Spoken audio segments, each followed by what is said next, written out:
let's do a money course on how to grow our relationship on money based on what you just said. So number one is what? Number one is be anchored, right? Be Anchor. factual and be anchored. That would be one. It's be And anchored. so what I'll add to that is be present, right? So you said earlier there's fear and there's greed, but the middle of that is anchored and present. Absolutely. Anchored Okay. and present. Two, think long term. Think long term, right? Make sure that not only what you're focusing on today's living, but think about 5 years, 10 years, and 15 years. Financial stability takes a long time, and just build it one block at a time, right? And there is a huge importance of compounding and be able to think long term. So that's another piece that's very important in that aspect.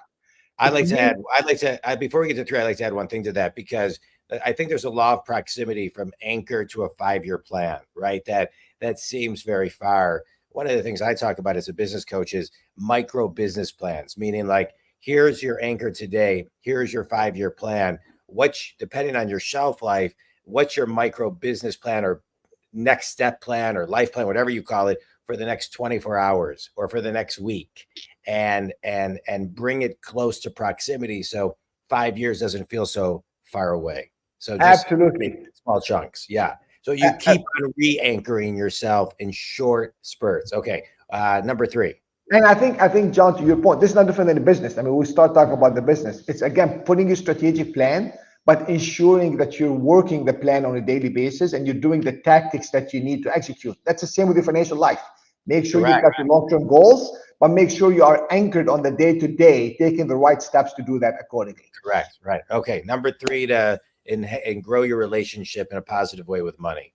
Three, don't have a false sense of security or a sense of deprivation. And let me tell you what I mean by that.